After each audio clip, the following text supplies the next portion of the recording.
స్వాతంత్రపు హక్కు గురించి తెలుసుకుందాం. స్వాతంత్రపు హక్కు గురించి ఆర్టికల్ 19 నుంచి ఆర్టికల్ 22 వరకు ఉన్న నిబంధనలు స్వాతంత్రపు హక్కు గురించి తెలియజేస్తున్నాయి. ఆర్టికల్ 19 నుంచి 22 వరకు ఉన్న నిబంధనలు స్వాతంత్రపు హక్కు గురించి తెలియజేస్తున్నాయి.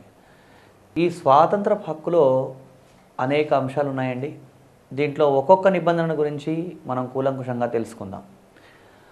ఆర్టికల్ 19లో మనకి 6 రకాల స్వాతంత్రాల గురించి చర్చించడం జరిగింది. ఆర్టికల్ 19లో 6 రకాల స్వాతంత్రాల గురించి చర్చించడం జరిగింది. 1950లో భారత రాజ్యాంగం అమల్లోకి వచ్చినప్పుడు, అంటే మౌలిక భారత రాజ్యాంగంలో భారత పౌరులకు 7 రకాల స్వాతంత్రాలు ఉండేవి. కానీ 1978లో 44వ రాజ్యాంగ సవరణ ద్వారా ఆస్తి హక్కును ప్రాథమిక హక్కుల జాబితా నుంచి తొలగించినప్పుడే ఆర్టికల్ 19లో ఉన్నటువంటి ఆస్తి స్వాతంత్రాన్ని కూడా ప్రాథమిక హక్కుల జాబితా నుంచి తొలగించడంతో, అంటే ఆర్టికల్ 19 నుంచి ఆస్తి స్వాతంత్రాన్ని తొలగించడం వలన ప్రస్తుతం భారత పౌరులకు 6 రకాల స్వాతంత్రాలు మాత్రమే అందుబాటులో ఉన్నాయి. దాంట్లో ఒకటి వాక్ భావ ప్రకటన స్వాతంత్రం. వాక్ భావ ప్రకటన స్వాతంత్రం. రెండవది సమావేశాల ఏర్పాటు స్వాతంత్రం. మూడవది సంఘాల ఏర్పాటు స్వాతంత్రం. నాలుగో అంశం సంచార స్వేచ్ఛ. సంచార స్వేచ్ఛ అంటే ఫ్రీడమ్ ఆఫ్ మూమెంట్. నెక్స్ట్ సంచార స్వేచ్ఛ తర్వాత శాశ్వత నివాస ఏర్పాటు. నెక్స్ట్ ఈ 5వ స్వాతంత్రం తర్వాత 6వ స్వాతంత్రం ఏంటి అంటే వృత్తి స్వాతంత్రం, ఫ్రీడమ్ ఆఫ్ ప్రొఫెషన్. వృత్తి స్వాతంత్రం, వృత్తి స్వాతంత్రం గురించి. ఇవి భారత పౌరులకు లభిస్తున్నటువంటి 6 రకాల స్వాతంత్రాలండి. ఈ స్వాతంత్రాలన్నీ కూడా వ్యక్తి అంటే తనకు వీలైనంత కంఫర్టబుల్గా ఈ దేశంలో బతకడానికి అవకాశం కల్పించాలనే ఉద్దేశంతో రాజ్యాంగం ఈ 6 రకాల స్వాతంత్రాలని ఆర్టికల్ 19లో కల్పించడం జరిగింది. దీంట్లో ఒక్కొక్క అంశం గురించి మళ్ళీ కూలంకుషంగా చర్చించాలి. మొదటి స్వాతంత్రం ఏంటి 6 రకాల స్వాతంత్రాల్లో అంటే వాక్ భావ ప్రకటన స్వాతంత్రం. ఈ వాక్ భావ ప్రకటన స్వాతంత్రం గురించి రాజ్యాంగంలో ఆర్టికల్ 19(1)(a)లో వాగ్భావ ప్రకటన స్వాతంత్రం గురించి చర్చించడం జరిగిందండి.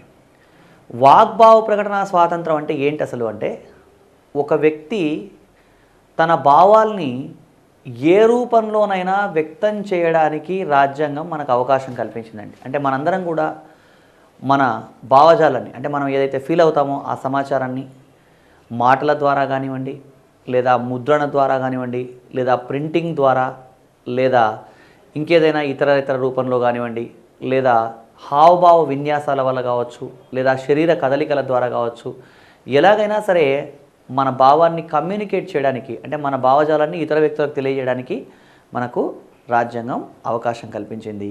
ఆ అవకాశంలో భాగంగానే మనకి వాగ్భావ ప్రకటన స్వాతంత్రంలో వాగ్భావ ప్రకటన స్వాతంత్రం అనే అంశం ఆర్టికల్ 19(1)(a)లో పొందుపరచడం జరిగింది. ఈ వాగ్భావ ప్రకటన స్వాతంత్రంలో వ్యక్తి తాను అనుకున్న విషయాన్ని ఎలాగైనా సరే కమ్యూనికేట్ చేయొచ్చు. బొమ్మలు, చిత్రాలు, తర్వాత ముద్రణ, ఈ అంశాలు మాత్రమే కాకుండా మరేదైనా ఇతర రూపంలోనైనా సరే ఒక వ్యక్తి తన భావజాలాన్ని వ్యక్తం చేయాలంటే వ్యక్తం చేయొచ్చు. అంటే ఫర్ ఎగ్జాంపుల్ సైగల ద్వారా కూడా ఒక వ్యక్తి తన భావజాలాన్ని ఎదుటి వ్యక్తి కమ్యూనికేట్ చేస్తాడు కొన్ని సందర్భాల్లో. అంటే మరేదైనా ఇతర రూపంలో అంటే ఇంకేదైనా ఇతర రూపంలో ఒక వ్యక్తి తన భావజాలాన్ని వ్యక్తం చేయాలన్నా వ్యక్తం చేయడానికి ఇక్కడ మనకి రాజ్యాంగంలో ఆర్టికల్ 19(1)(a) అవకాశం కల్పించిందండి. ఈ వాగ్భావ ప్రకటన స్వాతంత్రంలో భాగంగానే మనందరికీ అనేక రకాలైనటువంటి హక్కులు ఉన్నాయి. ఆ హక్కులు ఏంటి, ఆ అవకాశాలు ఏంటో అనే అంశానికి సంబంధించి కూడా తెలుసుకుందాం. ఈ హక్కులు అవకాశాలన్నీ కూడా ఏంటి అంటే భిన్న సందర్భాల్లో న్యాయస్థానాలు భిన్నమైన తీర్పులు ఇస్తూ వాగ్భావ ప్రకటనలో అనేకమైన అంశాలు అంతర్భాగం అని చెప్పడం జరిగింది. ఈ వాగ్భావ ప్రకటన స్వాతంత్రంలో భాగంగా వ్యక్తికి ఎలాంటి అవకాశాలు ఉన్నాయి అంటే అంటే సమాజంలో ఉండే వ్యక్తులందరూ కూడా తమ భావజాలాన్నే కాకుండా ఇతరుల భావాల్ని కూడా వ్యక్తం చేయవచ్చు. అంటే ఒక వ్యక్తి తను మాత్రమే కాకుండా మరొక వ్యక్తి తరఫున ఏదైనా మాట్లాడాలి అంటే కూడా మాట్లాడడానికి స్వాతంత్రం ఉందండి. అది కూడా వాగ్భావ ప్రకటన స్వాతంత్రంలో అంతర్భాగమే. అదేవిధంగా వాగ్భావ ప్రకటన స్వాతంత్రంలో భాగంగా వ్యక్తి టెలిఫోన్ ట్యాపింగ్ను వ్యతిరేకించే స్వేచ్ఛను కలిగి ఉన్నాడు. అంటే ఒక వ్యక్తి పర్సనల్ ఫోన్ ఎవరు ట్యాప్ చేయడానికి వీల్లేదు. అంటే ఏదైనా ఒకవేళ ఒక వ్యక్తి సంఘ విద్రోహ శక్తి అని భావించినప్పుడు అలాంటి సందర్భాల్లో అది వేరు విషయం. కానీ సాధారణ పరిస్థితుల్లో ఒక వ్యక్తి టెలిఫోన్ని ట్యాప్ చేయడానికి ఎవరికి అధికారం లేదు. అదేవిధంగా వ్యక్తి వాణిజ్య ప్రకటనల్లో పాల్గొనే హక్కును కూడా కలిగి ఉన్నాడు.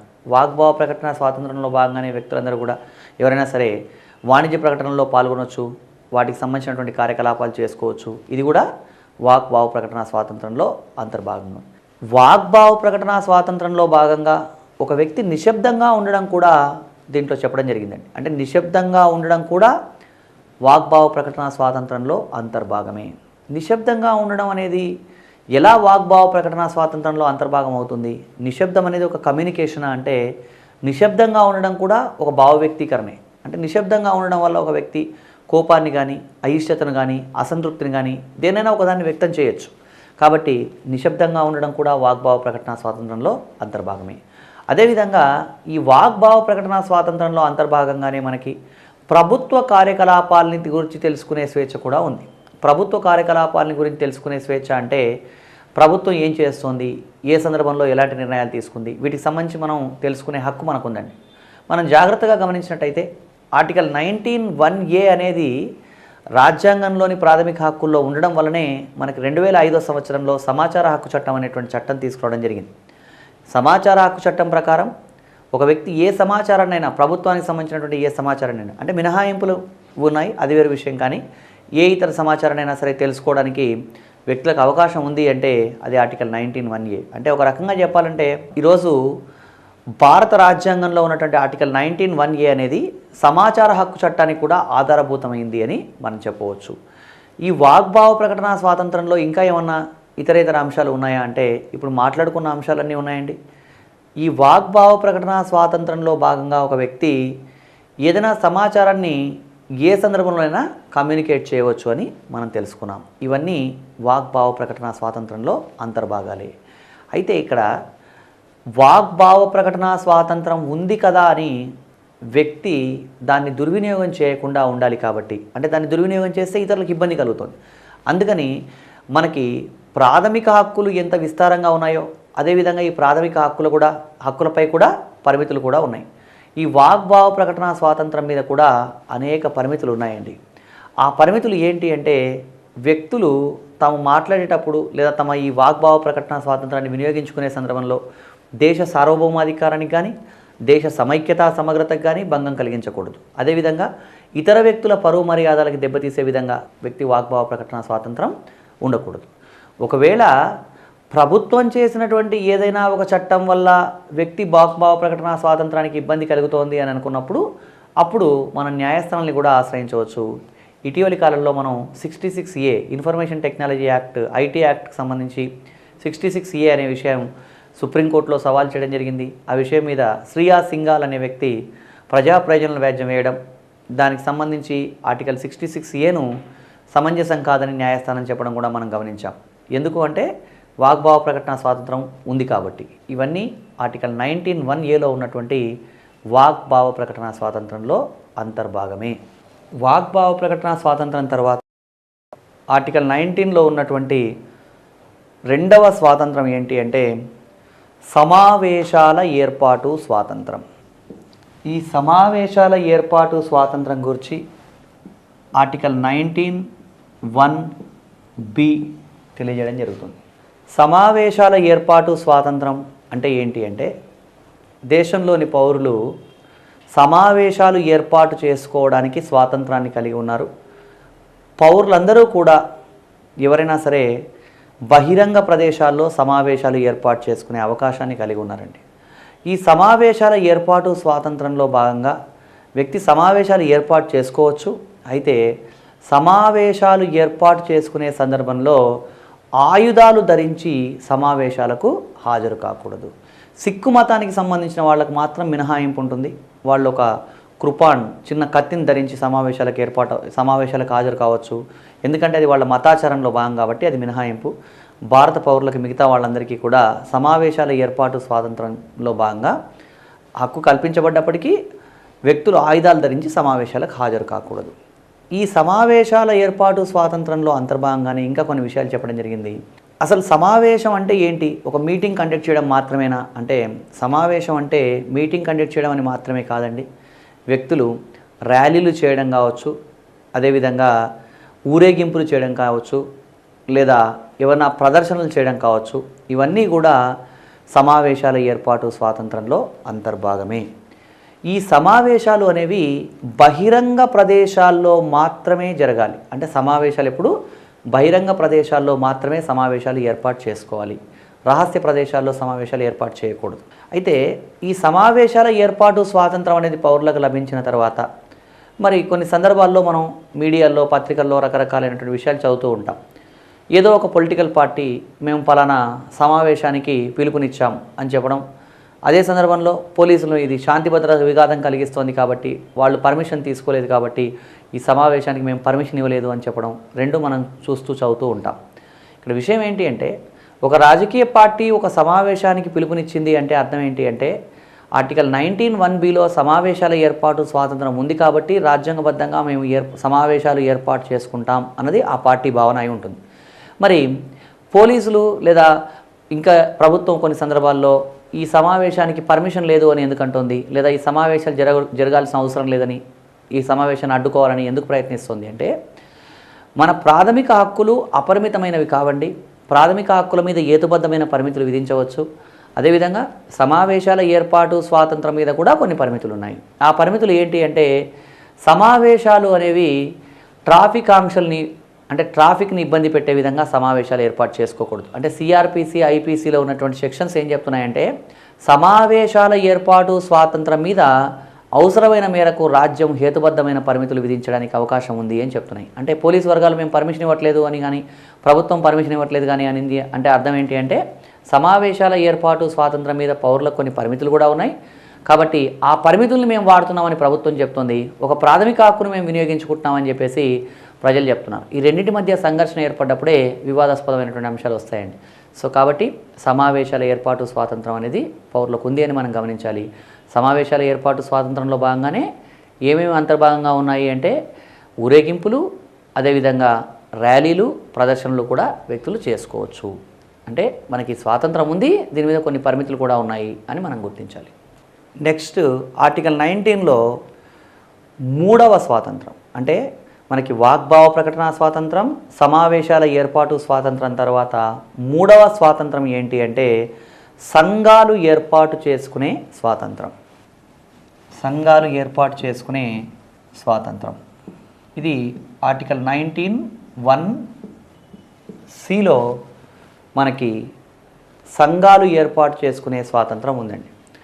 సంఘం అంటే ఏంటి అంటే, కొంతమంది వ్యక్తులు ఒక సమూహంగా ఏర్పడడం. అంటే ఒకే భావజాలం కలిగిన వ్యక్తులు ఒక గ్రూప్గా ఏర్పడితే సంఘం అని చెప్పవచ్చు. మనం సంఘాలకు ఉదాహరణ చెప్పాలి అంటే ఏవి సంఘాలు అంటే, ఈరోజు రాజకీయ పార్టీలు సంఘాలే, అదేవిధంగా ఏవైనా సరే విద్యార్థి సంఘాలే, ఏబీవీపీ, ఎస్ఎఫ్ఐ లాంటి విద్యార్థి సంఘాలే, అదేవిధంగా క్లబ్బులు, ఏవైనా భిన్నమైనటువంటి క్లబ్బులు సంఘాలే, ఇంకా ఏవైనా సంఘాలనే చెప్పవచ్చు. అంటే కొంతమంది వ్యక్తుల సమూహం ఒక గ్రూపుగా ఏర్పడి వాళ్ళు ఒక సంఘాన్ని ఏర్పాటు చేసుకుంటే దాన్ని మనం సంఘం అని చెప్తామండి. ఈ విధంగా వ్యక్తులందరికీ ఎవరికైనా సరే వ్యక్తులందరికీ కూడా సంఘాలు ఏర్పాటు చేసుకునేటువంటి రైట్ ఉంది. అయితే సంఘాల ఏర్పాటు స్వాతంత్రంలో అంతర్భాగంగా వ్యక్తులు ఏ సంఘాన్నైనా ఏర్పాటు చేసుకోవచ్చు. కాకపోతే దీని మీద కూడా కొన్ని పరిమితులు ఉన్నాయి. మనం ఎవరైనా సరే ఏ సంఘాన్నైనా ఏర్పాటు చేయవచ్చు, అదేవిధంగా ఏ సంఘంలోనైనా సరే మనం సభ్యత్వం కూడా పొందవచ్చు. కాకపోతే రాజ్యం చేత నిషేధించబడ్డ సంఘాల్లో వ్యక్తులు సభ్యత్వం పొందడానికి వీల్లేదు. అంటే సంఘాల ఏర్పాటు స్వాతంత్రం ఉంది కదా అని పీపుల్స్ వార్ గ్రూప్లో జాయిన్ అవుతాం అంటే అది కుదరదు. ఎందుకంటే అది సంఘమే అయినప్పటికీ రాజ్యం చేత అది గుర్తించబడలేదు. కాబట్టి అట్లా రాజ్యం చేత నిషేధించబడ్డ సంఘాల్లో వ్యక్తులు సభ్యత్వం పొందడాన్ని రాజ్యం ఆమోదించదు. ఇక ఈ సంఘాల ఏర్పాటులో భాగంగా ఎవరైనా ఏ సంఘమైనా ఏర్పాటు చేసుకోవచ్చు అనుకున్నాం, కానీ ఈ సంఘాలకు గుర్తింపు ఇవ్వండి అని ప్రభుత్వాన్ని బలవంతం చేసే అధికారం పౌరులకు లేదండి. ఇది సంఘాల ఏర్పాటు స్వాతంత్రం. ఇది ఆర్టికల్ 19(1)(c)లో ఉన్నటువంటి అంశం అండి. సంఘాల ఏర్పాటు స్వాతంత్రం తర్వాత నెక్స్ట్ మనకున్నటువంటి మరొక స్వాతంత్రం ఏంటి అంటే సంచార స్వేచ్ఛ. ఆర్టికల్ 19(1)(d)లో ఉన్నటువంటి సంచార స్వేచ్ఛ. సంచార స్వేచ్ఛ అంటే ఏంటి అంటే దేశంలోని పౌరులు ఎవరైనా సరే ఈ సంచార స్వేచ్ఛను కలిగి ఉన్నారు. దేశంలోని పౌరులు దేశంలో ఎక్కడైనా సంచరించే హక్కును అవకాశాన్ని కలిగి ఉన్నారు. అయితే నిషేధిత ప్రాంతాల్లో సంచార స్వేచ్ఛ మీద కొన్ని పరిమితులు ఉన్నాయి. కానీ నిషేధిత ప్రాంతాలు కాని ప్రాంతాల్లో ఎవరైనా సరే ఎక్కడైనా సంచరించవచ్చు. ఇక్కడ జాగ్రత్తగా గుర్తుంచుకోవాల్సిన విషయం ఏంటంటే భారత భూభాగం లోపల సంచరిస్తేనేమో అది సంచార స్వేచ్ఛలో ఆర్టికల్ 19(1)(d) పరిధిలోకి వస్తుందండి. ఎవరైనా ఒక పౌరుడు విదేశాల్లో పర్యటించడం అంటే అది బహిర్గత సంచార స్వేచ్ఛ. అంటే ఒక రకంగా చెప్పాలంటే ఆర్టికల్ 19(1)(d) అనేది భారత భూభాగంలో వ్యక్తి సంచరించడానికి సంబంధించింది మాత్రమే అని చెప్పొచ్చు. సంచార స్వేచ్ఛ రెండు రకాలు. అంతర్గత సంచార స్వేచ్ఛ. అంతర్గత సంచార స్వేచ్ఛ అంటే భారత భూభాగంలో ఎక్కడైనా సంచరించడం, నిషేధిత ప్రాంతాలు మినహా. ఫర్ ఎగ్జాంపుల్ విదేశాలకు వెళ్ళాలనుకున్నాడు అనుకోండి, ఆ విదేశాలకు వెళ్ళడం సంచార స్వేచ్ఛ అవుతుంది, కానీ అది ఆర్టికల్ 19(1)(d)లో అంతర్భాగం కాదు. విదేశాల్లోకి వెళ్ళడం అనేది ఆర్టికల్ 21లో అంతర్భాగం అవుతుంది, జీవించే హక్కులో అంతర్భాగం అవుతుంది. వ్యక్తులందరికీ కూడా సంచార స్వేచ్ఛ ఉంది, కాకపోతే నిషేధిత ప్రాంతాల్లో సంచరించకూడదు. కొన్ని సందర్భాల్లో ఎవరైనా వ్యక్తుల మీద సంచార స్వేచ్ఛ మీద రాజ్యం పరిమితులు విధించవచ్చు. అంటే భావోద్వేగాల్ని రెచ్చగొట్టే ప్రసంగాలు చేసే వ్యక్తుల సంచార స్వేచ్ఛ మీద రాజ్యం పరిమితులు విధించవచ్చు. అదేవిధంగా అలవాటుగా నేరాలు చేసే వాళ్ళ సంచార స్వేచ్ఛ మీద రాజ్యం పరిమితులు విధించడానికి అవకాశం ఉంది. అంటే వాళ్ళు వెళ్ళడం వల్ల ఇతరులకు ఇబ్బంది కలుగుతుంది కాబట్టి అలాంటి సందర్భాల్లో వాళ్ళ సంచార స్వేచ్ఛ మీద రాజ్యం పరిమితులు విధించవచ్చు. అంత మాత్రమే కాదండి, ట్రైబల్ ఏరియాస్లో అంటే గిరిజన ప్రాంతాల్లో మైదాన ప్రాంతాల ప్రజల సంచార స్వేచ్ఛ మీద రాజ్యం పరిమితులు విధించడానికి అవకాశం ఉంది. ఎందుకంటే ఆ ప్రాంతంలో ఉండే ప్రజల్ని ఈ మైదాన ప్రాంతాల ప్రజలు అంటే సివిలైజ్డ్ సొసైటీలో ఉండే వాళ్ళు వెళ్ళి వాళ్ళని ఏమన్నా ఇబ్బంది పెట్టడం లాంటివి జరిగినట్టయితే అది మంచి వ్యవహారం కాదు. కాబట్టి అలాంటి సందర్భాల్లో సంచార స్వేచ్ఛ మీద పరిమితులు విధించడానికి అవకాశం ఉంది. ఇది సంచార స్వేచ్ఛ. సంచార స్వేచ్ఛ తర్వాత నెక్స్ట్ మనం తెలుసుకోవాల్సినటువంటిది ఆర్టికల్ 19లో ఏంటి అంటే శాశ్వత నివాస ఏర్పాటు. ఆర్టికల్ 19(1)(e)లో ఉన్నటువంటిది శాశ్వత నివాస ఏర్పాటు. అంటే దేశంలో ఎవరైనా సరే ఒక పౌరుడు ఎవరైనా సరే ఏ ప్రాంతంలోనైనా సరే తాత్కాలికంగా కానీ శాశ్వతంగా కానీ అతను నివాసం ఏర్పాటు చేసుకోవచ్చు.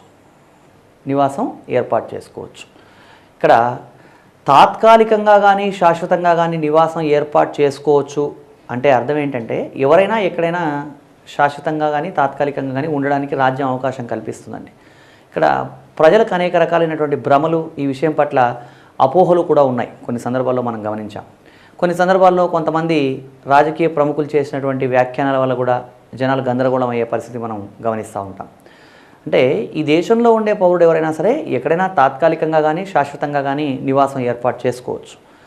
అంటే మనకి ఒక భావోద్వేగాలు రెచ్చగొట్టబడ్డ కొన్ని సందర్భాల్లో మనం చూసామండి. ఏమని అంటే హైదరాబాద్లో సీమాంధ్ర ప్రాంత ప్రజలకి మేము భరోసా ఇస్తాం అన్న రాజకీయ ప్రముఖుల ప్రకటనలు చూసాం. ఇక్కడ గుర్తుంచుకోవాల్సిన విషయం ఏంటంటే హైదరాబాద్లోని కానీ లేదా దేశంలో ఏ ప్రాంతంలోనైనా సరే ఎవరు కూడా భరోసా ఇవ్వాల్సిన అవసరం లేదండి. ఎందుకంటే ఎవరైనా ఎక్కడైనా నివసించడానికి రాజ్యాంగబద్ధంగా ఒక వ్యక్తికి హక్కు ఉంది కాబట్టి గుర్తుంచుకోవాల్సిన విషయం ఇది. ఎవరైనా ఎక్కడైనా నివసించవచ్చు. కాబట్టి అలా శాశ్వత నివాస ఏర్పాటును మనం కలిగి ఉన్నాం. ఇక్కడ ఈ శాశ్వత నివాస ఏర్పాటు కూడా దీని మీద కూడా పరిమితులు వర్తిస్తాయి.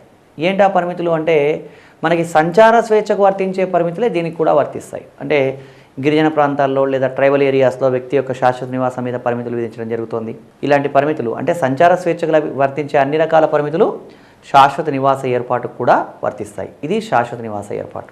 శాశ్వత నివాస ఏర్పాటు తర్వాత ఆస్తి స్వాతంత్రం అనే స్వాతంత్రం 1950లో భారత రాజ్యాంగం అమల్లోకి వచ్చినప్పుడు ఉండేదండి. ఆర్టికల్ 19(1)(f)లో ఆస్తి స్వాతంత్రం ఉండేది. దాన్ని 1978లో 44వ రాజ్యాంగ సవరణ ద్వారా తొలగించేశారు. అంటే ప్రాథమిక హక్కుల జాబితా నుంచి తొలగించారు. ఇక దీని తర్వాత ఆర్టికల్ 19(1)(f) తర్వాత నెక్స్ట్ మనం తెలుసుకోవాల్సింది ఏంటి అంటే వృత్తి స్వాతంత్రం. ఈ వృత్తి స్వాతంత్రం అనేది ఆర్టికల్ 19(1)(g)లో వృత్తి స్వాతంత్రం అనే స్వాతంత్రం ఉందండి. దేశంలో ఎవరైనా సరే ఒక వ్యక్తి ఏ వృత్తినైనా చేపట్టవచ్చు అని చెప్పడం జరిగింది ఈ వృత్తి స్వాతంత్రంలో అంతర్భాగంగా.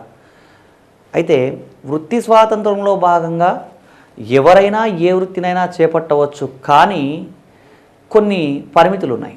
అంటే కొన్ని వృత్తులు చేపట్టాలంటే కొన్ని నిర్ణీత అర్హతలు ఉండాలి అనే అంశం ఒకటండి. అదేవిధంగా వ్యక్తులు వృత్తులు చేపట్టేటప్పుడు అవి అమానుషమైనటువంటి వృత్తులై ఉండకూడదు. అదేవిధంగా రాజ్యం చేత నిషేధించబడ్డమైనటువంటి వృత్తులై ఉండకూడదు. అదేవిధంగా ఆ ప్రమాదకరమైన వృత్తులై కూడా ఉండకూడదు.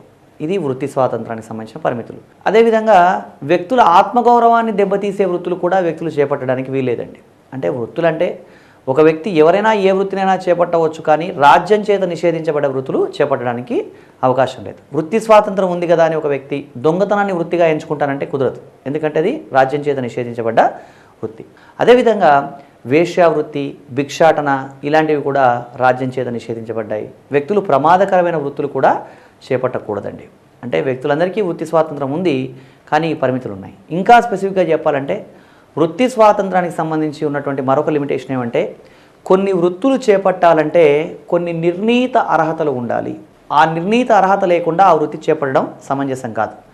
అంటే ఇటీవలి కాలంలో మనం చూసాం, ఒక వ్యక్తి అతను 8th క్లాస్ చదువుకున్న వ్యక్తి అయినప్పటికీ అతను ఒక అసిస్టెంట్ ప్రొఫెసర్గా జాయిన్ అయినాడు ఒక యూనివర్సిటీకి సంబంధించినటువంటి కాలేజీలో. అలాగే అతను అంటే తప్పుడు సర్టిఫికెట్లతో అలా కొనసాగాడు అని తెలుసుకున్నాం. తర్వాత అతను ఎందుకు ఆ వ్యక్తి మీద చర్య తీసుకోవడం జరిగింది అని అంటే నిర్ణీత అర్హత లేకుండా అలా చేపట్టడం తప్పు కాబట్టి. సో గుర్తుంచుకోవాల్సిన విషయం ఏంటంటే నిర్ణీత అర్హత, కొన్ని వృత్తులు చేపట్టాలంటే నిర్ణీత అర్హతలు ఉండాలి. ఇది వృత్తి స్వాతంత్రం. ఇవి ఆర్టికల్ 19లో ఉన్నటువంటి 6 రకాల స్వాతంత్రాలండి.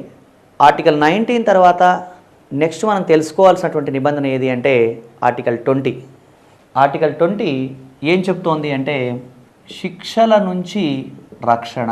ఈ శిక్షల నుంచి రక్షణ అంటే ఏంటి అసలు? ఈ ఆర్టికల్ 20లో ఏ విషయాలు ఉన్నాయి అంటే ఎవరైనా ఒక వ్యక్తికి నిర్దేశించబడ్డటువంటి చట్టం ప్రకారం శిక్షాస్మృతి ప్రకారం మాత్రమే శిక్ష విధించాలి.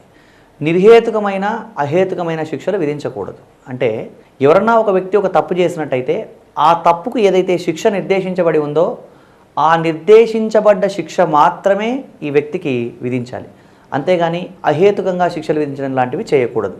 అదేవిధంగా శిక్షల్ని పూర్వానువర్తి లేదా పరానువర్తి చేయకూడదండి. అంటే ఫర్ ఎగ్జాంపుల్ ఒక వ్యక్తి ఎవరన్నా ఒక తప్పు చేశాడు, తప్పు చేసిన వ్యక్తి ప్రభుత్వానికి అనుకూలమైన వ్యక్తి అనుకోండి. అలాంటి సందర్భంలో శిక్షాస్మృతిని మార్చి 6 సంవత్సరాల శిక్ష ఉన్నదాన్ని 6 నెలల శిక్ష అని అట్లా తగ్గించకూడదు. ప్రభుత్వాన్ని ప్రశ్నించేవాడు అంటే వీడికి 6 రోజుల శిక్ష పడే చోట 6 సంవత్సరాల శిక్ష చేయడం ఇలాంటివి చేయకూడదు. ఇది మనకి ఆర్టికల్ 20లో ఉన్నటువంటి శిక్షల నుంచి రక్షణ అనే అంశంలో అంతర్లీనంగా ఉంది. అదేవిధంగా ఆర్టికల్ 20లోనే ఆర్టికల్ 20 ఉపనిబంధన 2 ఏం చెప్తోంది అంటే ఒక వ్యక్తికి ఒక తప్పుకు 2 శిక్షలు విధించకూడదు, ద్వంద్వ శిక్షలు నిషేధం అని చెప్తుందండి. అంటే ఒక తప్పు చేస్తే దానికి ఒక నిర్దిష్ట శిక్ష ఉంటుంది, అదే శిక్ష విధించాలి, కానీ ఒకే తప్పుకు అనేక రకాల శిక్షలు విధించకూడదు. కానీ అనేక రకాల తప్పులు చేస్తే అనేక రకాల శిక్షలు విధించవచ్చు, ఒకే తప్పుకు మాత్రం అనేక శిక్షలు విధించకూడదు. అంటే ఒకసారి ఒక తప్పుకు ఒక శిక్ష విధించి మళ్ళీ దాన్ని ఎక్స్టెన్షన్ చేసి ఇట్లా చేయడానికి వీలేదండి. అదేవిధంగా ఎవరైనా ఒక వ్యక్తికి ఈ శిక్షల నుంచి రక్షణ కల్పించడంలో భాగంగా ఎలాంటి అవకాశాలు కల్పించడం జరిగింది రాజ్యం అంటే వ్యక్తులకి ఎవరినైనా సరే ఒక వ్యక్తిని బ్రెయిన్ మ్యాపింగ్ కానీ నార్కో ఎనాలిసిస్ కానీ ఒక వ్యక్తి పైన 3rd డిగ్రీ లాంటివి కానీ ఉపయోగించకూడదు. ఇవన్నీ కూడా ఆర్టికల్ 21లో ఉన్న జీవించే హక్కు కూడా వ్యతిరేకం అవుతాయి. కాబట్టి ఆర్టికల్ 20లో శిక్షల నుంచి రక్షణ అనే అంశాన్ని పొందుపరిచినప్పటికీ కూడా ఇవన్నీ కూడా లిమిటేషన్స్ అని మనం అర్థం చేసుకోవాలండి. ఏ వ్యక్తికి కూడా ఇతరేతర రకాలైనటువంటి ఇబ్బందులకు గురి చేయకూడదు. వ్యక్తికి శిక్షల నుంచి రక్షణ లభిస్తుంది. అంటే ఇక్కడ మనం అర్థం చేసుకోవాల్సిన విషయం ఏంటంటే ఒక వ్యక్తికి నిర్హేతుకమైన అహేతుకమైన శిక్షలు విధించకూడదు అని గుర్తించాలి. అదేవిధంగా చట్టం నిర్ధారించిన పద్ధతిలోనే శిక్ష విధించాలి తప్ప మరే విధంగానూ ఆ శిక్షను ఇంక్రీజ్ చేయకూడదు. ఇంకా ఆర్టికల్ 20లో అంతర్లీనంగా ఇంకా చెప్పబడ్డ అంశం మరొకటి ఏంటంటే ఎవరైనా ఒక వ్యక్తిని తనకు వ్యతిరేకంగా తాను సాక్ష్యం చెప్పుకోమని బలవంతం చేయకూడదు. ఒక వ్యక్తిని తనకు వ్యతిరేకంగా తాను సాక్ష్యం చెప్పుకోమని బలవంతం చేయకూడదు. అలా చేసి బలవంతంగా అతని చేత సాక్ష్యం చెప్పించినట్టయితే తర్వాత అతను నాతో బలవంతంగా సాక్ష్యం చెప్పించారు అని కనుక నిరూపించగలిగితే అలా చెప్పించిన వాళ్ళకు కూడా చట్టం ప్రకారం వాళ్ళ మీద కూడా చర్య తీసుకోవడం జరుగుతుంది. ఇది శిక్షల నుంచి రక్షణ. అంటే అమానుషమైన, అహేతుకమైన, నిర్హేతుకమైన శిక్షల నుంచి వ్యక్తిని రక్షించడం కోసం ఆర్టికల్ 20 అనేది రాజ్యాంగంలో పొందుపరచబడింది. ఆర్టికల్ 20 తర్వాత నెక్స్ట్ మనం తెలుసుకోవాల్సిన నిబంధన ఆర్టికల్ 21 అండి, జీవించే హక్కు. ఈ జీవించే హక్కులో ఏం చెప్పడం జరిగింది అంటే, ఒక వ్యక్తి జీవితానికి కానీ స్వేచ్ఛకు కానీ చట్టం నిర్ధారించిన పద్ధతిలో తప్ప మరే విధంగానూ ఆ వ్యక్తికి ఇబ్బంది కలిగించకూడదు, అంటే ఏ విధంగా నష్టం కలిగించకూడదని జీవించే హక్కులో చెప్పడం జరిగిందండి. ఈ జీవించే హక్కు చాలా ముఖ్యమైనటువంటి అంశం భారత రాజ్యాంగంలో. ఈ జీవించే హక్కుకు సంబంధించి మనం కొన్ని కేసులు కూడా గమనించాలి. ఈ జీవించే హక్కుకు సంబంధించి 1950లో గోపాలన్ కేసు అనే కేసు ఉండిందండి. ఈ గోపాలన్ కేసు అనే కేసు ఏం చెప్తుంది అంటే, జీవించే హక్కుకు పరిమితార్థాన్ని ఇస్తుంది. పరిమితార్థాన్ని ఇవ్వడం అంటే ఏంటి అంటే, జీవించే హక్కులో ఏం చెప్పడం జరిగింది అంటే, వ్యక్తి జీవితానికి మరియు స్వేచ్ఛకు కార్యనిర్వాహక ఉత్తర్వుల నుంచి రక్షణ లభిస్తుందే కానీ పార్లమెంటు చట్టాల నుంచి కాదు అని చెప్తున్న అంశం గోపాలన్ కేసులో తెలియజేయడం జరిగింది. అదేవిధంగా తర్వాత కాలంలో మనకి 1978లో మేనకా గాంధీ కేసు అనే కేసులో ఏం చెప్పడం జరిగింది అంటే, వ్యక్తి జీవితానికి స్వేచ్ఛకు కార్యనిర్వాహక ఉత్తర్వుల నుంచి మాత్రమే కాదు పార్లమెంటు చట్టాల నుంచి కూడా రక్షణ లభిస్తుంది అని చెప్పిన కేసు మేనకా గాంధీ కేసు. ఎగ్జామ్లో జీవించే హక్కుకు పరిమిత అర్థాన్ని ఇచ్చిన కేసు ఏది అంటే గోపాలన్ కేసు అని, విస్తృత అర్థాన్ని ఇచ్చిన కేసు ఏది అంటే మేనకా గాంధీ కేసు అని గుర్తించాలి. ఆ తర్వాత అనేక సందర్భాల్లో సుప్రీంకోర్టు అనేక విషయాల్ని జీవించే హక్కులో అంతర్భాగం అని చెబుతూ వచ్చింది. భిన్న సందర్భాల్లో భిన్నమైన సందర్భాలకు సంబంధించి ఇవి జీవించే హక్కులో పలానాంశం పలానాంశం పలానాంశం అంతర్భాగం అని చెప్పడం జరిగిందండి. అవేంటో ఒకసారి మనం పరిశీలిద్దాం. జీవించే హక్కులో అనేక అంశాలు ఉన్నాయండి.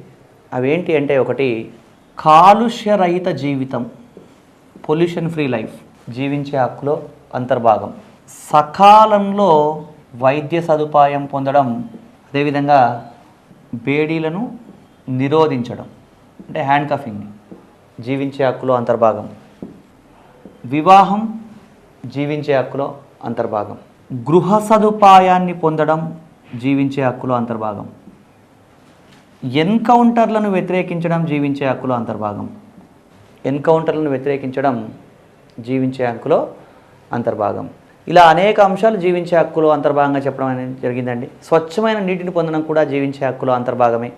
అదేవిధంగా ఒక వ్యక్తిని బహిరంగంగా ఉరి తీయడాన్ని కూడా వ్యతిరేకించే హక్కు ఉందండి ఒక వ్యక్తి. అంటే ఎవరికైనా మరణశిక్ష పడ్డ వాళ్ళని బహిరంగంగా ఉరి తీయకూడదు. బహిరంగంగా ఉరి తీయడాన్ని కూడా వ్యతిరేకించే హక్కు ఆ వ్యక్తికి ఉంది.